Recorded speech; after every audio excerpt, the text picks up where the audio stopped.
Troisième et dernier jour des rencontres culturelles en hommage à Christophe Mfuminza. Et c'est le lycée catholique Saint-Joseph qui prête son cadre. Avant toute activité, les bonnes grâces du Dieu Tout-Puissant sont nécessaires.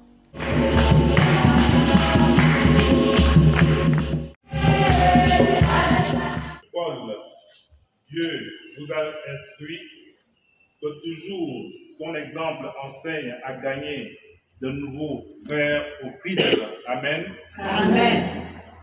Puissent les clés de Pierre et les paroles de Paul et l'intercession de l'un et de l'autre nous aident à entrer dans la patrie où l'un par la croix, l'autre par le glaive, ils ont eu la joie de parvenir. Amen. Amen. Et que la bénédiction de Dieu Tout-Puissant, le Père, le Fils et le Saint-Esprit descendent sur vous.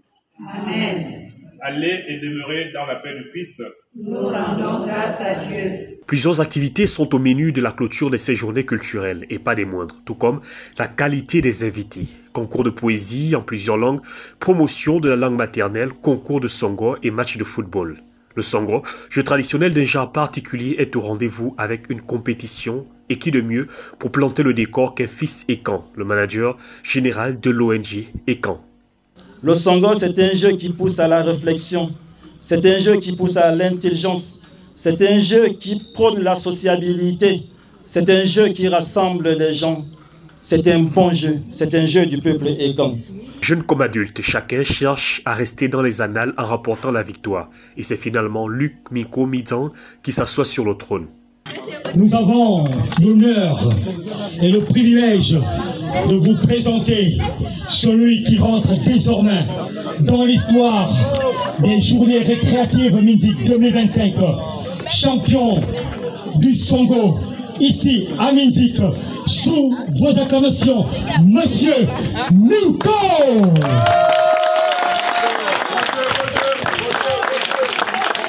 Champion du tournoi de songo,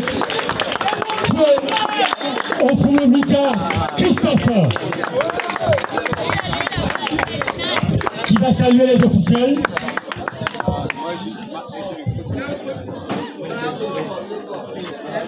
La marraine, Madame Marie-Zoé Mfumu, qui serre chaleureusement la main du champion de la première édition du tournoi du songo, Mfuminza Christophe. Puis vient le tour du concours de poésie et la culture est bien représentée tant dans le vêtement que la langue. Cette jeune fille que tu représentes est toujours convoitée par d'autres continents à cause de ce que tu es. Afrique, ce que tu représentes attire d'autres continents comme des mouches sur une bête crevée, car tu es richesse. Afrique, cette jeune que tu représentes a du charme que d'autres continents, désirante parce que ton sous-sol les éblouit. Afrique, cette maman que tu représentes donne envie de te prendre pour épouse à cause de ta fertilité qui se caractérise de ta forêt, où on trouve la diversité du bois pour la médecine, la construction, l'énergie, le transport. Afrique, cette vieille que tu représentes continue de fleurir malgré son âge, car c'est chez toi que nous écrivons l'histoire des hommes. Oui, l'histoire du peuple, parce que c'est à partir de ton histoire que les autres continents écrivent leur histoire. Grâce à l'Égypte, Mère Rosemary Afilikara onunda, Afilikara sonembot ati anubalonda, Afilikara sonembot ayem anunda enne, Afilikara sonembot anulondete, Afilikara sonembot ayere belombenda, Afilikara ole fulan me coq, me dim, yo selege, wabelenda, Afrikara, on a coq, on est lait, on est ken.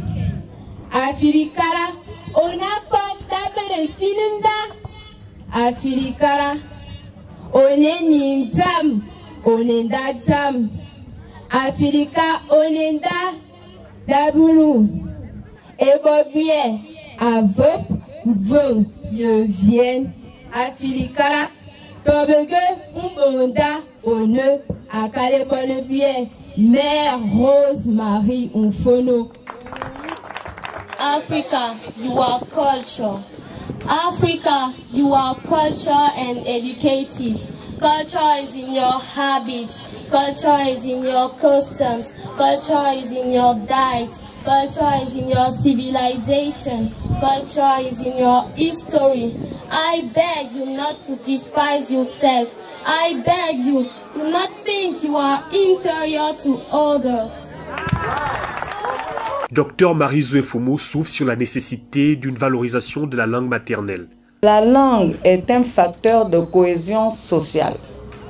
La langue est un outil de communication dans tous les milieux. Si tu parles une langue qui est différente de celle de ta communauté, il peut y avoir des incompréhensions. C'est la langue qui est le passeport pour chacun d'entre nous quand on entre dans son milieu. C'est par la langue qu'on va te reconnaître, donc c'est un facteur également de construction de l'identité de l'individu qui est avant tout culturel. On ne peut pas négliger la langue. On ne peut pas. C'est pourquoi, avec Génération ECAN, j'ai décidé de créer ici un club de langue maternelle.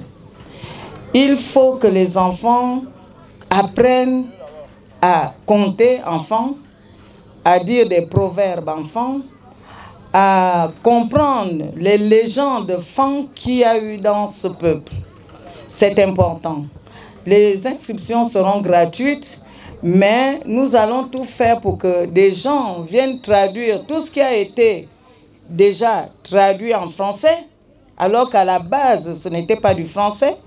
Donc, il faut ramener tout cela en langue maternelle pour que les enfants s'initient à leur langue maternelle. Chaque peuple a son identité culturelle. Il est primordial de la rendre prospère en transmettant à la nouvelle génération ce pouvoir exceptionnel. Tel était d'ailleurs le leitmotiv de Christophe Mfumimisa qui a su léguer à ses enfants un héritage culturel qu'il n'hésite pas à transmettre aux générations futures à travers ce genre d'initiative que les populations du département de Lokano souhaitent voir s'inscrire désormais dans le temps. À nous revoir à la prochaine édition.